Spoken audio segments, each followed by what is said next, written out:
Welcome back. പുതിയൊരു വീഡിയോയിലേക്ക് സ്വാഗതം. ഇന്നത്തെ വീഡിയോയിൽ ഉപ്പുമുളകിൽ ഇന്നും ഇന്നലെയും മിനിഞ്ഞാന്നും, അതായത് ഈ ഒരാഴ്ച സ്റ്റാർട്ട് ചെയ്തത് തൊട്ട് വന്ന എപ്പിസോഡുകളും കഴിഞ്ഞ ആഴ്ച ബാലു ഇല്ലാത്ത സമയത്ത് നടന്ന എപ്പിസോഡുകളും കുറിച്ചുള്ളൊരു ചെറിയൊരു കമ്പാരിസണാണ് നമ്മൾ നടത്താൻ പോകുന്നത് ഈ ഒരു വീഡിയോയിലൂടെ. കണ്ടിന്യൂസ് ആയിട്ട് എപ്പിസോഡ് കാണുന്നവർക്ക് മനസ്സിലായി കാണും ആ ഒരു എപ്പിസോഡിൻ്റെ വ്യത്യാസം എന്താണെന്നുള്ളത്. അതായത് ബാലു വന്ന പിന്നെയും ബാലു ഇല്ലാതെയുമുള്ള ഉപ്പുമുളകും ഭയങ്കര ഒരു ഹ്യൂജ് ഡിഫറൻസ് തന്നെയാണ്.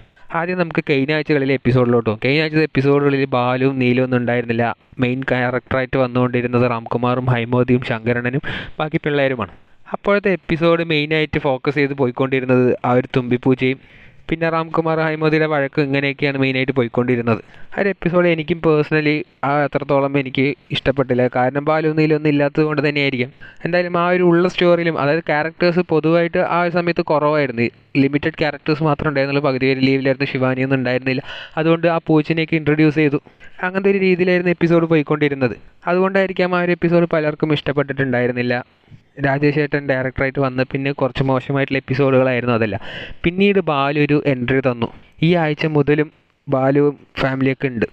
പക്ഷേ ആ ഒരു സിറ്റുവേഷനും ഈ ഒരു സിറ്റുവേഷനും വലിയ ഡിഫറൻസ് ഒന്നുമില്ല. അതായത് അന്നും ആർട്ടിസ്റ്റുകൾ കുറവായിരുന്നു, ഇന്നും ആർട്ടിസ്റ്റുകൾ കുറവ് തന്നെയാണ്. ഈ 3 ദിവസമായിട്ടുള്ള എപ്പിസോഡിൽ വന്നുകൊണ്ടിരിക്കുന്നത് ആരൊക്കെയാണെന്ന് വെച്ചാൽ ബാലുവും ലച്ചും കേശും ദിയും പാറക്കുട്ടിയും ആ പൂച്ചയും മാത്രമാണ്. വെറും ഈ ഒരു 6 ക്യാരക്ടേഴ്സ് വെച്ച് മാത്രമാണ് ഇപ്പോൾ ഒരു 4 ദിവസമായിട്ട് ഉപ്പുമുളകും പോയിക്കൊണ്ടിരിക്കുന്നത്. ഇന്നത്തെ എപ്പിസോഡിലും അങ്ങനെ തന്നെയാണ് വരാൻ പോകുന്നത്.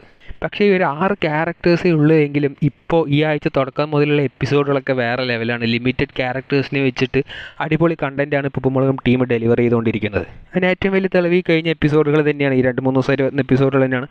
ചെറിയ ചെറിയ കണ്ടൻറ്റ് വെച്ചിട്ട് ഇവർ അതിലുള്ള ഹ്യൂമർ ഇഞ്ചെക്റ്റ് ചെയ്തിട്ട് അടിപൊളിയായിട്ടുള്ള എപ്പിസോഡാണ് ഡെലിവർ ചെയ്തുകൊണ്ടിരിക്കുന്നത്. അപ്പോൾ ഇതിന് മെയിൻ ഡിഫറൻസ് ബാലു തന്നെയാണ്. ബാലു ഇല്ലാത്തപ്പോൾ ആ ഒരു ക്യാരക്ടർ പുൾ ഓഫ് ചെയ്യുന്ന, ആ ഒരു കഥാപാത്രം പുൾ ഓഫ് ചെയ്യുന്ന സംഭവങ്ങളൊന്നും ആ സമയത്ത് വേറെ ഏത് ക്യാരക്ടേഴ്സും അത്രത്തോളം ഹെവി ആയിട്ടുള്ള ക്യാരക്ടേഴ്സ് ബാലു ഇല്ലാത്തപ്പോൾ അപ്പോൾ ഷോയിൽ ഉണ്ടായിരുന്നില്ല. അതുകൊണ്ടായിരിക്കാം ആ ഒരു എപ്പിസോഡുകളൊക്കെ അത്രത്തോളം ബോറാവാൻ കാരണം. പക്ഷേ ബാലു തിരിച്ചു വന്നതിന് ശേഷം എപ്പിസോഡിന് ഒരു ഹ്യൂജ് ഡ്രമാറ്റിക് ചേഞ്ച് തന്നെയാണ് വന്നിരിക്കുന്നത്.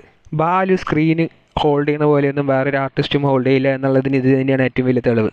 ചെറിയ ചെറിയ സീനാണെങ്കിലും അത് ബാലുവിൻ്റേതായിട്ടുള്ള ചില കാര്യങ്ങളൊക്കെ അതിൽ ഇൻക്ലൂഡ് ചെയ്യുമ്പോൾ ആ ഒരു സീൻ തന്നെ അടിപൊളിയായി മാറിക്കൊണ്ടിരിക്കുകയാണ്. അതിന് മെയിൻ എക്സാമ്പിൾ ഇന്നലത്തെ എപ്പിസോഡിൽ ഒരു സീൻ ഉണ്ടായിരുന്നു. അതായത് ആ പൂച്ചയെ കാണാനില്ല എന്ന് പറയുമ്പോൾ ഇവർ ബാലു ഇൻവെസ്റ്റിഗേറ്റ് ചെയ്യുന്ന പോലത്തെ ഒരു കോർട്ട് റൂം ഡ്രാമ പോലത്തെ ഒരു സീൻ ഉണ്ടായിരുന്നു. അതൊക്കെ അടിപൊളി സീൻ തന്നെയാണ്. ബാലു അല്ലാതെ വേറെ ആര് വന്നാലും അത്രത്തോളം രസകരമായിട്ട് അത് ചെയ്യാൻ പറ്റില്ല എന്നുള്ളത് കൺഫേമാണ്. ഇപ്പോൾ നമ്മൾ മെയിനായിട്ട് പറഞ്ഞു വരുന്നത് എന്താണെന്ന് വെച്ചാൽ ഈ 2 എപ്പിസോഡിൻ്റെയും മെയിൻ ഡിഫറൻസ് എന്ന് പറയുന്നത് ബാലു തന്നെയാണ്. കാരണം ആ സമയത്തും ആർട്ടിസ്റ്റുകൾ കുറവായിരുന്നു, ഇപ്പോഴും ആർട്ടിസ്റ്റുകൾ കുറവാണ്. പക്ഷേ ഇപ്പോൾ ആർട്ടിസ്റ്റുകൾ കുറവാണെങ്കിലും ആ ഒരു ഫീൽ എപ്പിസോഡിൽ വരുന്നില്ല.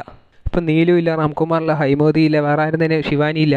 ഇവരാരും തന്നെ എപ്പിസോഡിൽ ഇല്ലെങ്കിലും ആ ഒരു കുറവ് അറിയിക്കാതെയാണ് എപ്പിസോഡ് പോയിക്കൊണ്ടിരിക്കുന്നത്. അത്രത്തോളം പാക്ഡ് ആയിട്ടുള്ള എപ്പിസോഡുകളാണ് വന്നുകൊണ്ടിരിക്കുന്നത്. ഇപ്പം ഇന്നത്തെ എപ്പിസോഡിലും ഒരു കല്യാണത്തിൻ്റെ ബാക്ക്ഗ്രൗണ്ടിൽ നടക്കുന്ന ഒരു പ്രശ്നം പോലെയാണ് എപ്പിസോഡ് വരുന്നത്. ലച്ചുവും ബാലും തമ്മിലുള്ള ഒരു ക്ലാഷൊക്കെ അതും അടിപൊളിയായിരിക്കും എന്നുള്ളത് ഈ പ്രോമോയിൽ നിന്ന് തന്നെ വ്യക്തമാണ്.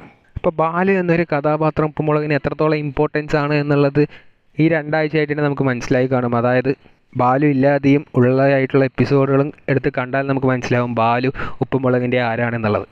കൂടുതൽ ഇതുപോലത്തെ ഉപ്പുമുളകും അപ്ഡേറ്റ് അറിയുവാനായി ഈ ചാനൽ സബ്സ്ക്രൈബ് ചെയ്യുക.